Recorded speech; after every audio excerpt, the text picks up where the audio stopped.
ಕೆಲವು ಸುಲಭವಾದ ವ್ಯಾಯಾಮ ಮತ್ತು ಚಟುವಟಿಕೆಗಳನ್ನ ಪ್ರತಿನಿತ್ಯ ನಮ್ಮ ಮನೆಯಲ್ಲಿರುವಂತಹ ಹಿರಿಯರು ವಯಸ್ಸಾದವರು ಮಾಡೋದ್ರಿಂದ ಅವರು ಬೀಳೋದನ್ನ ನಾವು ತಡಿಬಹುದು, ಅವ್ರನ್ನ ಚುರುಕಾಗಿಡಿಸಬಹುದು ಅಂದ್ರೆ ನಮ್ಗೆ ಆಶ್ಚರ್ಯ ಆಗತ್ತಲ್ವಾ? ವಯಸ್ಸಾಗ್ತಾ ಇದ್ದಾಗೆ ನಾವೆಲ್ಲ ಸ್ಲೋ ಆಗ್ತಾ ಬರ್ತೀವಿ. ಅಂದ್ರೆ ನಮ್ಮಲ್ಲಿರುವಂತಹ ರಿಫ್ಲೆಕ್ಸಸ್ ನಿಧಾನ ಆಗ್ತಾ ಬರುತ್ತೆ. ಯಾವುದೋ ಒಂದು ಪರಿಸ್ಥಿತಿಗೆ ನಾವು ಸ್ಪಂದನೆ ಹೇಗ್ ಮಾಡ್ತೀವಿ ಅನ್ನೋದು ನಿಧಾನ ಆಗ್ತಾ ಬರುತ್ತೆ. ಅವಾಗ ನಮ್ಮಲ್ಲಿರುವಂತಹ ಧೈರ್ಯ ಕಡಿಮೆ ಆಗುತ್ತೆ. ಎಲ್ಲಿ ಬಿದ್ದೋಗ್ಬಿಡ್ತೀನೇನೋ ಅನ್ನೋ ಹೆದರಿಕೆ ಇರುತ್ತೆ. ನಿಧಾನವಾಗಿ ಮಾನಸಿಕ ಧೈರ್ಯ ಕಡಿಮೆ ಆಗಿ ನಾವು ಕುಗ್ಗ್ ಹೋಗ್ಬಿಡ್ತೀವಿ. ನನಗೆ ಹೆದರಿಕೆ ಶುರುವಾಗ್ತಾ ಬರುತ್ತೆ. ಈ ರೀತಿ ನಮ್ಮ ಮನೆಯಲ್ಲಿರುವಂತಹ ಹಿರಿಯರಿಗೆ ಆಗ್ಬಾರ್ದು. ಅವರು ಚುರುಕಾಗಿರ್ಬೇಕು. ಯಾವ ಪರಿಸ್ಥಿತಿಯಲ್ಲೂ ಧೈರ್ಯದಿಂದ ಅವರ ಆತ್ಮವಿಶ್ವಾಸ ಯಾವಾಗೂ ಕಡಿಮೆ ಆಗ್ಬಾರ್ದು ಅಂತಂದ್ರೆ ನಾವೇನೇನು ವ್ಯಾಯಾಮಗಳನ್ನ, ಯಾವ ಚಟುವಟಿಕೆಗಳನ್ನ ಅವ್ರಿಗೆ ಹೇಳ್ಕೊಡ್ಬೇಕು, ಈ ವಿಷಯಗಳನ್ನ ಇವತ್ತು ಅರ್ಥ ಮಾಡ್ಕೊಳ್ಳೋಣ. ನಮಸ್ಕಾರ, ನಾನು ನಿಮ್ಮ orthopaedic surgeon doctor Kishan Bhagwat.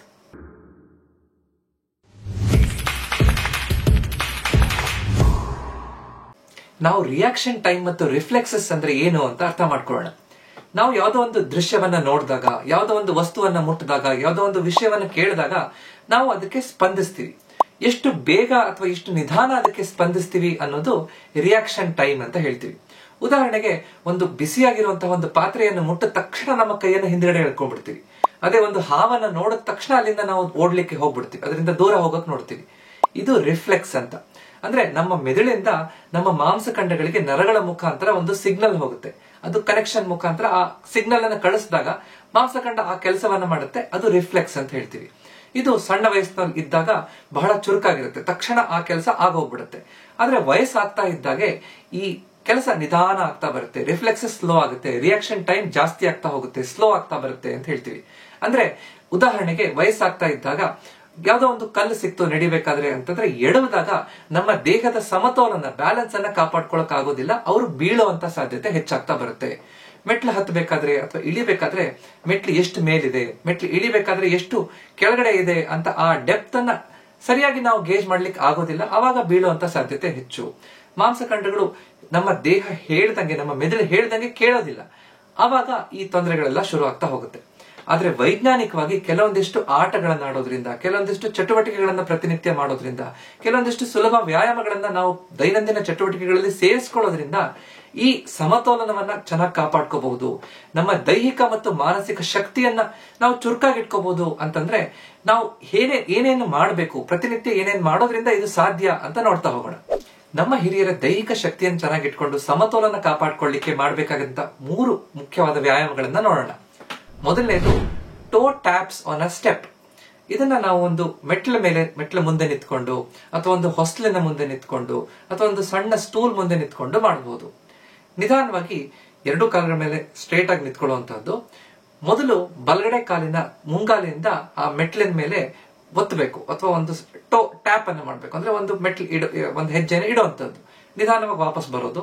ನಂತರ ಎಡಗಡೆ ಕಾಲಿನ ಮುಂಗಾಲಿಂದ ಆ ಮೆಟ್ಲ ಮೇಲೆ ಇಡೋದು, ಮತ್ತೆ ವಾಪಸ್ ಬರೋದು. ನಿಧಾನವಾಗಿ ಇದನ್ನ ಸ್ಪೀಡ್ ಮಾಡ್ತಾ ಬರಬೇಕು. ಬಲಗಡೆ ಎಡಗಡೆ, ನಿಧಾನ, ಬಲಗಡೆ ಎಡಗಡೆ, ಈ ರೀತಿ ನಿಧಾನವಾಗಿ ಇದನ್ನ ಸ್ಪೀಡ್ ಹೆಚ್ಚು ಮಾಡ್ತಾ ಬರ್ಬೋದು. ಇದನ್ನ ಸುಮಾರು 30 ಸೆಕೆಂಡ್ ಕಂಟಿನ್ಯೂಸ್ ಆಗಿ ಮಾಡಿಕೊಂಡು ಸ್ವಲ್ಪ ರೆಸ್ಟ್ ಕೊಟ್ಟು ಇನ್ನೊಂದ್ಸಲ 2 ಸಲ ರಿಪೀಟ್ ಮಾಡಬಹುದು. ಇದನ್ನ ನಾವು ಸ್ವಲ್ಪ ಮುಂದುವರೆದು ಸ್ವಲ್ಪ ಫಾಸ್ಟ್ ಆಗಿ ಮಾಡಕ್ಕೆ ಶುರುವಾದ ನಂತರ, ಅಥವಾ ಸಾಧ್ಯ ಆದ ನಂತರ ನಿಧಾನವಾಗಿ ಇದನ್ನ ಸ್ಟೆಪ್ ಅಪ್ ಸ್ಟೆಪ್ ಡೌನ್ ಅಂತ ಮಾಡಬಹುದು. ಅಂದ್ರೆ ಬಲಗಡೆ ಕಾಲು ಇಟ್ಟಾಗ ಎಡಗಡೆ ಕಾಲು ಮೇಲ್ಗಡೆ ಸ್ಟೆಪ್ಪಿಗೆ ಹೋಗುತ್ತೆ, ನಂತರ ನಿಧಾನ ಎಡಗಡೆ ಕಾಲು ವಾಪಸ್ ಬರುತ್ತೆ, ಬಲಗಡೆ ಕಾಲು ವಾಪಸ್ ಬರುತ್ತೆ, ನಂತರ ಎಡಗಡೆ ಕಾಲು ಮೇಲೆ ಹೋಗುತ್ತೆ, ಬಲಗಡೆ ಕಾಲು ಮೇಲೆ ಬರುತ್ತೆ, ಮತ್ತೆ ಬಲಗಡೆ ಕಾಲು ವಾಪಸ್ ಬರುತ್ತೆ, ಎಡಗಡೆ ಕಾಲು ವಾಪಸ್ ಬರುತ್ತೆ. ಇದೇ ರೀತಿ ಇದನ್ನ ನಿಧಾನವಾಗಿ ಸ್ಪೀಡ್ ಮಾಡುವಂತದ್ದು. ಈ ರೀತಿ ಮಾಡೋದ್ರಿಂದ ನಮ್ಮ ಕೆಳಗಡೆ ಭಾಗದ ಮಾಂಸಖಂಡಗಳ, ಅಂದ್ರೆ ನಮ್ಮ ಹೊಟ್ಟೆಯಿಂದ ಕೆಳಗಡೆ ಇರುವಂತಹ ಭಾಗದ ಮಾಂಸಖಂಡಗಳು ಗಟ್ಟಿಯಾಗ್ಲಿಕ್ಕೆ, ಅದರಲ್ಲಿ ಬ್ಯಾಲೆನ್ಸ್ ಆಗ್ಲಿಕ್ಕೆ, ಸರಿಯಾಗ್ಲಿಕ್ಕೆ, ಪ್ರೋಪ್ರಿಯೋಸೆಪ್ಷನ್ ಸರಿಯಾಗ್ಲಿಕ್ಕೆ ಅನುಕೂಲ ಆಗ್ತಾ ಬರುತ್ತೆ. ಎರಡನೇದು ಸೈಡ್ ಸ್ಟೆಪ್. ಅಂದ್ರೆ ಹೆಸರೇ ಹೇಳೋ ಹಾಗೆ ನಾವು ಸೈಡಿಗೆ ಸ್ಟೆಪ್ಸ್ ಅನ್ನ ಇಡ್ತಾ ಹೋಗುವಂತದ್ದು. ಇದನ್ನ ನಾವು ಸರಿಯಾಗಿ ಒಂದು ಪ್ಲೇನ್ ಆಗಿರೋ ಜಾಗದಲ್ಲೂ ಮಾಡಬಹುದು, ಅಥವಾ ಒಂದು ಸ್ಟೆಪ್ಪರ್ ಇಟ್ಕೊಂಡು ಕೂಡ ಮಾಡಬಹುದು. ಒಂದು ಪ್ಲೇನ್ ಆಗಿ ಖಾಲಿ ಜಾಗದಲ್ಲಿ ನಿಂತ್ಕೊಂಡು ಒಂದು ಲೈನ್ ಅನ್ನ ಎಳಿಬೇಕು, ಅಥವಾ ಒಂದು ಲೈನ್ ಇದೆ ಅಂತ ಅನ್ಕೋಬೇಕು. ನಿಧಾನವಾಗಿ ನಮ್ಮ ಬಲಗಡೆ ಕಾಲನ್ನ ಸೈಡಿಗೆ ಇಡುವಂತದ್ದು, ಬಲಗಡೆ ಪಾದವನ್ನು ಇಡುವಂತದ್ದು. ಎಡಗಡೆ ಕಾಲು ಬಲಗಡೆ ಹೋಗುತ್ತೆ, ನಂತರ ವಾಪಸ್ ಎಡಗಡೆ ಕಾಲು ಆ ಲೈನ್ ಇಂದ ಇನ್ನೊಂದು ಕಡೆಗೆ ಬರೋದು, ಮತ್ತೆ ವಾಪಸ್ ಬರುವಂತದ್ದು. ಅಂದ್ರೆ ಲೈನಿಗೆ ಟಚ್ ಮಾಡದೆ ನಾವು ಆ ಕಡೆ ಒಂದ್ಸಲ ಬಲಗಡೆ, ಒಂದ್ಸಲ ಎಡಗಡೆ, ಒಂದ್ಸಲ ಬಲಗಡೆ, ಒಂದ್ಸಲ ಎಡಗಡೆ. ನಂತರ ಸ್ವಲ್ಪ ಸುಲಭವಾಗಿ ಮಾಡಕ್ ಆಗತ್ತೆ ಅಂತ ಆದ ನಂತರ ಮಧ್ಯದಲ್ಲಿ ಒಂದು ಸ್ಟೆಪ್ಪರ್ ಇಟ್ಕೊಂಡು ಮಾಡಬಹುದು. ನಿಧಾನವಾಗಿ ಕಾಲನ್ನ ಬಲಗಡೆ ಇಡೋದು, ಮೆಟ್ಲು ಹತ್ತಿ ಇಳಿಯೋದು, ಮತ್ತೆ ವಾಪಸ್ ಎಡಗಡೆ ಇಡೋದು, ಮೆಟ್ಲು ಹತ್ತಿ ಇಳಿಯೋದು. ಈ ರೀತಿ ಮಾಡೋದ್ರಿಂದ ನಮ್ಮ ತೊಡೆಯ ಅಕ್ಕಪಕ್ಕದ ಮಾಂಸಖಂಡಗಳು ಅಂದ್ರೆ ಹಿಪ್ ಅಬ್ಡಕ್ಟರ್ ಮಸಲ್ಸ್ ಅನ್ನ ಗಟ್ಟಿ ಮಾಡ್ಕೊಂಡಾಗುತ್ತೆ.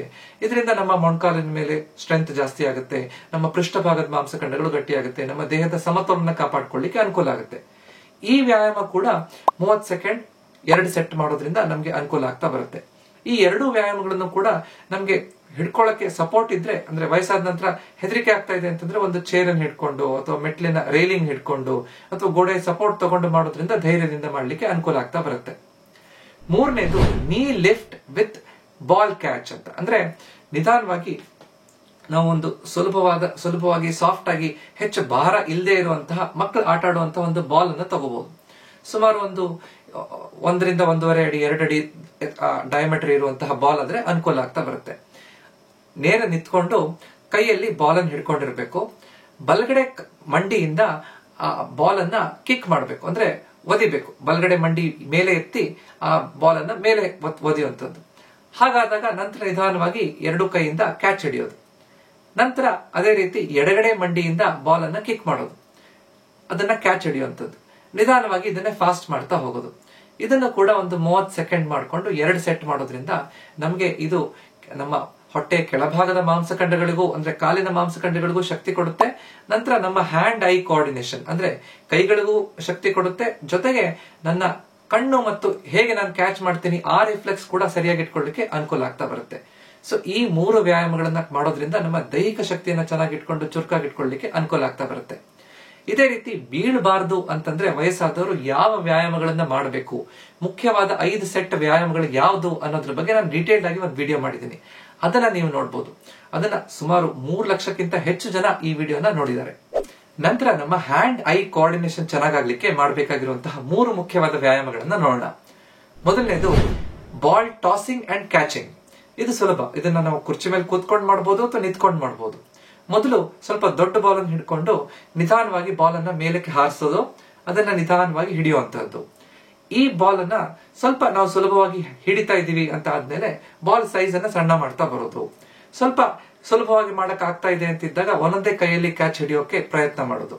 ಈ ರೀತಿ ಸುಮಾರು 1 ರಿಂದ 2 ನಿಮಿಷ ಈ ವ್ಯಾಯಾಮ ಮಾಡೋದ್ರಿಂದ ನಮ್ಮ ಹ್ಯಾಂಡ್ ಐ ಕೋಆರ್ಡಿನೇಷನ್ ಚೆನ್ನಾಗಾಗ್ತಾ ಬರುತ್ತೆ.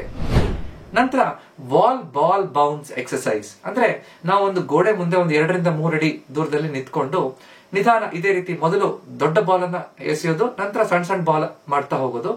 ಬಾಲ್ ಅನ್ನ ಗೋಡೆಗೆ ಎಸೆಯೋದು, ಅದನ್ನ ಬೌನ್ಸ್ ಆಗಿ ಮತ್ತೆ ವಾಪಸ್ ಬಂದಿದ್ದನ್ನ ಕ್ಯಾಚ್ ಹಿಡಿಯುವಂತದ್ದು. ಸ್ವಲ್ಪ ಇದನ್ನ ಸುಲಭವಾಗಿ ಮಾಡಕ್ ಸಾಧ್ಯ ಆಗ್ತಾ ಇದೆ ಅಂತ ಆದ ನಂತರ ಸಣ್ಣ ಬಾಲ್ ಇಂದ ಬಲಗಡೆ ಕೈಯಿಂದ ಬಾಲ್ ಗೋಡೆಗೆ ಹಾಕೋದು, ಎಡಗಡೆ ಕೈಯಿಂದ ಹಿಡಿಯುವಂತದ್ದು, ಎಡಗಡೆ ಕೈ ಹಾಕೋದು, ಬಲಗಡೆ ಕೈ ಹಿಡಿಯುವಂತದ್ದು.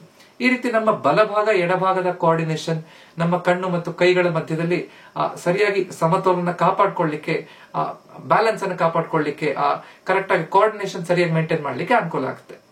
ಮೂರನೇದು ನಮ್ಮ ಫಿಂಗರ್ ಟ್ರ್ಯಾಕಿಂಗ್ ಎಕ್ಸರ್ಸೈಸ್ ಅಂದ್ರೆ ಕೈಯನ್ನ ನೇರವಾಗಿ ಇಟ್ಕೊಂಡು ನಮ್ಮ ತೋರ್ ಬೆರಳನ್ನ ಮೇಲೆ ಈ ರೀತಿ ಇಟ್ಕೋಬೇಕು. ನಿಧಾನ ಎಲ್ಲಾ ದಿಕ್ಕಿನಲ್ಲೂ ನಮ್ಮ ಕೈಯನ್ನ ಮೇಲಕ್ಕೆ ಕೆಳಗಡೆ ಮಾಡಬೇಕು. ನನ್ನ ಕಣ್ಣಿನ ದೃಷ್ಟಿ ಆ ತೋರ್ ಬೆರಳಿನ ತುದಿಯಲ್ಲಿ ಇರಬೇಕು. ಅದನ್ನ ಆ ಕಡೆ ಈ ಕಡೆ ನಮ್ಮ ತಲೆ ಅಲ್ಲಾಡಿಸದೇ ಇರೋ ರೀತಿಯಲ್ಲಿ ನಮ್ಮ ಆ ತೋರ್ ಬೆರಳು ಎಲ್ಲೆಲ್ಲಿ ಹೋಗ್ತಿದೆಯೋ ಅದೇ ಡೈರೆಕ್ಷನ್ ಅಲ್ಲಿ ನನ್ನ ಕಣ್ಣ ದೃಷ್ಟಿನ ಆ ಕಡೆ ಈ ಕಡೆ ಮಾಡ್ತಾ ಹೋಗ್ಬೇಕು. ಎಲ್ಲಾ ದಿಕ್ಕಿನಲ್ಲೂ ಈ ರೀತಿ ಮಾಡೋದ್ರಿಂದ ಸುಮಾರು ಒಂದು 30 ರಿಂದ 60 ಸೆಕೆಂಡ್ 1 ನಿಮಿಷದ ತನಕ ಎಷ್ಟೊತ್ತು ಆಗುತ್ತೋ ಅಷ್ಟೊತ್ತು ಮಾಡೋದ್ರಿಂದ ನಮ್ಮ ಕಣ್ಣಿನ ವ್ಯಾಯಾಮ ಆಗ್ತಾ ಹೋಗುತ್ತೆ. ಕಣ್ಣಿನ ಬೆರಳು ಮತ್ತು ಕಣ್ಣಿನ ಕೋಆರ್ಡಿನೇಷನ್ ಚೆನ್ನಾಗಾದಾಗ ನಮ್ಗೆ ಬೇಕಾದಾಗ ಸರಿಯಾಗಿ ರಿಫ್ಲೆಕ್ಸ್ ಫಾಸ್ಟ್ ಆಗಿ ಇಟ್ಕೊಳ್ಳಿಕ್ಕೆ ವಯಸ್ಸಾದ ನಂತರ ಅನುಕೂಲ ಆಗ್ತಾ ಬರುತ್ತೆ. ಕೇವಲ ನಮ್ಮ ದೇಹ ಗಟ್ಟಿಯಾಗಿದ್ರೆ ಬ್ಯಾಲೆನ್ಸ್ಡ್ ಆಗಿದ್ರೆ ಸಾಕಾಗೋದಿಲ್ಲ, ನಮ್ಮ ಮನಸ್ಸು ಕೂಡ ಚುರುಕಾಗಿರ್ಬೇಕು, ಅಷ್ಟೇ ಫಾಸ್ಟ್ ಆಗಿರ್ಬೇಕು. ನಮ್ಮ ಹಿರಿಯರ ಮನಸ್ಸನ್ನ ಚುರುಕಾಗಿಡ್ಲಿಕ್ಕೆ ಮಾಡಬೇಕಾಗಿರುವಂತಹ 3 ವ್ಯಾಯಾಮಗಳನ್ನ ನೋಡೋಣ. ಮೊದಲನೇದು ನಾವು ಮಾಡಬೇಕಾಗಿರುವಂತಹ ರಿಯಾಕ್ಷನ್ ಟೈಮ್ ಅನ್ನ ಫಾಸ್ಟ್ ಮಾಡ್ಲಿಕ್ಕೆ ಬೇಕಾಗಿರುವಂತಹ ಆಟಗಳು ಅಂತ ಹೇಳ್ಬೋದು. ಇದು ನಾವು ಮೊಬೈಲ್ ಫೋನ್ ಅಲ್ಲಿ ಅಥವಾ ಟ್ಯಾಬ್ ಅಲ್ಲಿ ಆಟ ಆಡಬಹುದು. ಕೆಲವೊಂದಿಷ್ಟು ಗೇಮ್ಸ್ ಗಳು ಬರುತ್ತೆ. ಈ ಒಂದು ಸೀಕ್ವೆನ್ಸ್ ಅಲ್ಲಿ ಒಂದೊಂದು ಬಣ್ಣಗಳು ಬರ್ತಾ ಹೋಗುತ್ತೆ. ಯಾವ್ದೋ ಒಂದು ಬಣ್ಣ ಬಂದ ತಕ್ಷಣ ನಾವು ಅದನ್ನು ಒತ್ತಬೇಕು, ಟ್ಯಾಪ್ ಮಾಡಬೇಕು ಅಂತ. ಅವಾಗ ಎಷ್ಟು ಫಾಸ್ಟ್ ಆಗಿ ಮಾಡ್ಲಿಕ್ಕಾಗತ್ತೆ ಅಂತ ಆಟ. ಅದೇ ತರ ಕೆಲವೊಂದಿಷ್ಟು ನಂಬರ್ ಗಳನ್ನ ಒಂದೇ ಸೀಕ್ವೆನ್ಸ್ ಅಲ್ಲಿ ನೆನ್ಪಿಟ್ಕೋಬೇಕು. ನಂತರ ಆ ಸೀಕ್ವೆನ್ಸ್ ಅಲ್ಲಿ ಅದನ್ನ ಎಷ್ಟು ಫಾಸ್ಟ್ ಆಗಿ ಯಾರು ಜೋಡಿಸ್ತಾರೆ ಅನ್ನೋದ್ರ ಮೇಲೆ ಅವ್ರು ವಿನ್ ಆಗ್ತಾರೆ ಅಥವಾ ಅವ್ರಿಗೆ ಹೆಚ್ಚು ಪಾಯಿಂಟ್ ಸಿಗುತ್ತೆ. ಈ ರೀತಿ ಮಾಡೋದ್ರಿಂದ ನಾವು ಆ ರಿಯಾಕ್ಷನ್ ರಿಫ್ಲೆಕ್ಸಸ್ ಫಾಸ್ಟ್ ಆಗ್ಲಿಕ್ಕೆ ಅನುಕೂಲ ಆಗ್ತಾ ಬರುತ್ತೆ. ನಂತರ ಕ್ವಿಕ್ ಡಿಸಿಷನ್ ಡ್ರಿಲ್ಸ್ ಅಂತ ಹೇಳ್ತೀವಿ. ಉದಾಹರಣೆಗೆ ಒಂದು ಕುರ್ಚಿ ಮೇಲೆ ಒಂದು ಟೇಬಲ್ ಮುಂದೆ ಕುತ್ಕೊಳ್ಳೋದು. ನಮ್ಮ ಎದುರುಗಡೆ, ನಮ್ಮ ಬಲಗಡೆ ಮತ್ತು ಎಡಗಡೆ 3 ಕಡೆ ಒಂದೊಂದು ವಸ್ತುವನ್ನ ಇಡುವಂತದ್ದು. ಎದುರುಗಡೆಯಿಂದ ಇನ್ನೊಬ್ರು ಯಾರಾದ್ರೂ ಒಬ್ರು ಜೊತೆ ಇರುವಂತವರು ಅವರು ಕಮಾಂಡ್ ಅನ್ನು ಕೊಡ್ಬೇಕು. ಬಲಗಡೆ ಅಂದ ತಕ್ಷಣ ನಾವು ಬಲಗಡೆ ಆ ಕೈಯನ್ನ ಒತ್ತಬೇಕು, ಆ ವಸ್ತುವನ್ನು ಮುಟ್ಬೇಕು. ಎಡಗಡೆ ಅಂದ ತಕ್ಷಣ ಎಡಗಡೆ ಕೈ ವಸ್ತುವನ್ನು ಮುಟ್ಟೋದು. ಎದುರುಗಡೆ ಅಂದ ತಕ್ಷಣ ಮುಟ್ಬೇಕು. ತಕ್ಷಣ ಎಷ್ಟು ಬೇಗ ಮಾಡ್ಲಿಕ್ಕೆ ಆಗುತ್ತೆ ಆ ರೀತಿಯಲ್ಲಿ ಆಟ. ಈ ನಾವು ಕೆರೆ ದಡ ಆಟ ಆಡ್ತೀವಿ. ಅಂದ್ರೆ ಕೆರೆ ಅಂದ ತಕ್ಷಣ ಒಂದ್ ಕಡೆ ಹೋಗೋದು, ದಡ ಅಂದ ತಕ್ಷಣ ಮೇಲೆ ಬರುವಂತದ್ದು. ಈ ರೀತಿ ಕೆರೆ ದಡ ಆಟದ ತರ ಇದು ಎದುರುಗಡೆ ಬಲಗಡೆ ಎಡಗಡೆ ಈ ರೀತಿ ನಾವು ಸರಿಯಾಗಿ ಎಷ್ಟು ಫಾಸ್ಟ್ ಆಗಿ ಮಾಡ್ಲಿಕ್ಕಾಗತ್ತೆ ಅನ್ನುವಂತ ಆಟವನ್ನ ಆಡ್ಬೋದು. ಕ್ವಿಕ್ ಡಿಸಿಷನ್ ಡ್ರಿಲ್ ಅಂತ. ನಂತರ ನಾವು ಮಾಡ್ಲಿಕ್ಕೆ ಆಗುವಂತಹ ಸುಲಭವಾಗಿ ಮಾಡಕ್ಕಾಗುವಂತಹ ಕಾಗ್ನಿಟಿವ್ ಡ್ರಿಲ್ಸ್ ಅಂದ್ರೆ ನಮ್ಮ ಮನಸ್ಸಿನ ಬುದ್ಧಿಶಕ್ತಿಯನ್ನ ಚೆನ್ನಾಗಿ ಇಟ್ಕೊಳ್ಳಿಕ್ಕೆ, ನಮ್ಮ ಕಾನ್ಸಂಟ್ರೇಷನ್ ಅಂದ್ರೆ ಏಕಾಗ್ರತೆಯನ್ನ, ಫೋಕಸ್ ಅನ್ನ ಚೆನ್ನಾಗಿ ಇಟ್ಕೊಳ್ಳಿಕ್ಕೆ ಬೇಕಾಗಿರುವಂತಹ ಆಟಗಳು. ಇದು ಸುಲಭವಾಗಿ ನಾವು ನಮ್ಮ ನ್ಯೂಸ್ ಪೇಪರ್ಗಳಲ್ಲಿ ಬರುವಂತಹ ಸುಡೋಕು ಆಟವನ್ನು ಆಡೋದ್ರಿಂದ ಅಥವಾ ಪದಬಂಧವನ್ನ ಬಿಡಿಸೋದ್ರಿಂದ, ಯೋಚನೆ ಮಾಡಿ ಕರೆಕ್ಟ್ ಆಗಿ ಪದಬಂಧ ಬಿಡಿಸೋದ್ರಿಂದ ನಾವು ನಮ್ಮ ಭಾಷೆಯಲ್ಲಿ ಎಷ್ಟು ಅದ್ರ ನೆನಪಿದೆ, ಸರಿಯಾದ ರೀತಿಯಲ್ಲಿ ಮನಸ್ಸಿಗೆ ಆ ಬುದ್ಧಿಶಕ್ತಿಗೆ ನಾವು ಕೆಲಸ ಕೊಟ್ಟ ಹಾಗಾಗುತ್ತೆ. ಅದೇ ರೀತಿ ಕೆಲವೊಂದು ಸುಲಭವಾದ ಆಟವನ್ನ ಆಡೋದ್ರಿಂದ, ಈ ಬುದ್ಧಿಶಕ್ತಿ ಉಪಯೋಗಿಸಿ ಮಾಡುವಂತಹ ಆಟಗಳನ್ನ ಆಡೋದ್ರಿಂದ ಬಹಳ ಚೆನ್ನಾಗಿ ನಮ್ಮ ಮನಸ್ಸಿನ ಬುದ್ಧಿಯನ್ನ ಸರಿಯಾಗಿ ಇಟ್ಕೊಳ್ಳಿಕ್ಕೆ ಅನುಕೂಲ ಆಗ್ತಾ ಬರುತ್ತೆ. ಅದರಿಂದ 3 ರೀತಿಯಾದಂತಹ ಈ ವ್ಯಾಯಾಮಗಳನ್ನ ಮಾಡಬೇಕು. ಮೊದಲು ನಮ್ಮ ದೈಹಿಕ ಶಕ್ತಿಯನ್ನ ಚೆನ್ನಾಗಿಟ್ಕೊಳ್ಳಿಕ್ಕೆ, ಬ್ಯಾಲೆನ್ಸ್ ಅನ್ನ ಚೆನ್ನಾಗಿಟ್ಕೊಳ್ಳಿಕ್ಕೆ, ನಮ್ಮ ಹ್ಯಾಂಡ್ ಐ ಕೋಆರ್ಡಿನೇಷನ್ ಚೆನ್ನಾಗಿಟ್ಕೊಳ್ಳಿಕ್ಕೆ ಮತ್ತು ನಮ್ಮ ಬುದ್ಧಿಶಕ್ತಿಯನ್ನ ಚೆನ್ನಾಗಿಟ್ಕೊಳ್ಳಿಕ್ಕೆ. ಸೊ ಈ 3 ಮಾಡಿದಾಗ ವಯಸ್ಸಾದವರು, ನಮ್ಮ ಹಿರಿಯರು ಚೆನ್ನಾಗಿ ಗಟ್ಟಿಯಾಗಿರ್ಲಿಕ್ಕೆ, ಚುರುಕಾಗಿರ್ಲಿಕ್ಕೆ ಅನುಕೂಲ ಆಗ್ತಾ ಬರುತ್ತೆ. ಈ ಎಲ್ಲ ವ್ಯಾಯಾಮಗಳು, ಆಟಗಳು ಮತ್ತು ಚಟುವಟಿಕೆಗಳನ್ನ ಸುರಕ್ಷಿತವಾಗಿ ಮಾಡುವಂತದ್ದು ಬಹಳ ಮುಖ್ಯ. ಕೆಲವೊಬ್ಬರಿಗೆ ನಿಂತ್ಕೊಳಕ್ ಆಗ್ತಾ ಇಲ್ಲ ಅಂದ್ರೆ ಕೂತ್ಕೊಂಡು ಆಟವನ್ನ ಆಡಬಹುದು ಅಥವಾ ವ್ಯಾಯಾಮಗಳನ್ನ ಮಾಡಬಹುದು. ಸರಿಯಾಗಿ ಹಿಡ್ಕೊಳಕ್ ಸಪೋರ್ಟ್ ಇದೆಯಾ ಅಂತ ನೋಡುವಂತದ್ದು ಅವಶ್ಯಕತೆ ಇರುತ್ತೆ. ಯಾರಿಗೆ ಮಾಡಿದ್ರೆ ಸಮಸ್ಯೆ ಆಗ್ತಾ ಇದೆ, ನೋವು ಹೆಚ್ಚಾಗ್ತಾ ಇದೆ, ತೊಂದರೆ ಆಗ್ತಾ ಇದೆ ಅಂತಂದ್ರೆ ಆದಷ್ಟು ಬೇಗ ಡಾಕ್ಟರ್ ಹತ್ರ ಹೋಗಿ ಚಿಕಿತ್ಸೆಯನ್ನ ಪಡ್ಕೊಳ್ಳುವಂತದ್ದು ಬಹಳ ಮುಖ್ಯ. ಆದ್ರೆ ಎಲ್ಲಾ ವ್ಯಾಯಾಮಗಳು ನಮ್ಗೆ ಹೆಚ್ಚು ಫಲಕಾರಿ ಆಗ್ಬೇಕು ಅಂತಂದ್ರೆ ಪ್ರತಿನಿತ್ಯ ಈ ವ್ಯಾಯಾಮಗಳನ್ನ ಮಾಡುವಂತದ್ದು ಬಹಳ ಮುಖ್ಯ. ಅದಕ್ಕೆ ನಮ್ಮ ಮನೆಯಲ್ಲಿರುವಂತಹ ಹಿರಿಯರಿಗೆ ನಾವು ಮಾಡಿಸ್ತೀವಿ ಅನ್ನುವಂತಹ ನಿರ್ಧಾರವನ್ನ ನಾವು ತಗೋಬೇಕು. ಅಕೌಂಟಬಿಲಿಟಿ ಪಾರ್ಟ್ನರ್ ಇರಬೇಕು. ಅಂದ್ರೆ ಈ ವ್ಯಾಯಾಮ ಮಾಡಬೇಕಾದ್ರೆ ಯಾರೋ ಒಬ್ರು ಎದುರುಗಡೆ ನಿಂತ್ಕೊಂಡಿದ್ದಾಗ ಆ ಮಾಡುವಂತಹ ಸರಿಯಾಗಿ ಮಾಡ್ಲಿಕ್ಕೆ ಅನುಕೂಲ ಆಗ್ತಾ ಬರುತ್ತೆ. ಅಥವಾ 2-3 ಜನ ಹಿರಿಯರಿದ್ರೆ ಅವ್ರನ್ನ ಗ್ರೂಪ್ ಮಾಡ್ಕೊಂಡು ಅವರು ಪಾರ್ಟ್ನರ್ ಮಾಡಿ ಆಟ ಆಡೋದ್ರಿಂದ, ವ್ಯಾಯಾಮ ಮಾಡೋದ್ರಿಂದ ಬಹಳ ಚೆನ್ನಾಗಿ ಪ್ರತಿನಿತ್ಯ ಮಾಡ್ಲಿಕ್ಕೆ ಅನುಕೂಲ ಆಗುತ್ತೆ. ಈ ರೀತಿ ಮಾಡಿದ್ರೆ ನಮ್ಮ ಮನೆಯಲ್ಲಿರುವಂತಹ ಹಿರಿಯರು, ವಯಸ್ಸಾಗಿರುವಂತವರು, ನಮ್ಗೆ ಗೊತ್ತಿರುವಂತವರು ವಯಸ್ಸಾದ ನಂತರನೂ ಕೂಡ ಬೀಳದೇ ಇರೋ ರೀತಿಯಲ್ಲಿ ಅವರು ಚುರುಕಾಗಿರ್ಲಿಕ್ಕೆ ಅನುಕೂಲ ಆಗುತ್ತೆ. ಇವತ್ತಿನ ಈ ವಿಡಿಯೋ ನಿಮ್ಗೆ ಇಷ್ಟ ಆಗಿದ್ರೆ ದಯವಿಟ್ಟು ಇದನ್ನ ಲೈಕ್ ಮಾಡಿ ಮತ್ತು ನಿಮ್ಮ ಮನೆಯಲ್ಲಿರುವಂತವರಿಗೆ ಇದನ್ನ ಹಂಚ್ಕೊಡಿ, ಶೇರ್ ಮಾಡಿ. ಇದೇ ರೀತಿಯಾದಂತಹ ಹೆಚ್ಚಿನ ವಿಡಿಯೋಗಳಿಗೆ ನನ್ನ ಚಾನೆಲ್ ನ ಸಬ್ಸ್ಕ್ರೈಬ್ ಮಾಡಿ. ಯಾಕಂದ್ರೆ ನಮ್ಮ ಆರೋಗ್ಯ ನಮ್ಮ ಕೈಯಲ್ಲಿದೆ. ಇದನ್ನ ಸರಿಯಾಗಿ ಇಟ್ಕೊಳ್ಳೋದು ನಮ್ಮ ಕರ್ತವ್ಯ. ನಮಸ್ಕಾರ.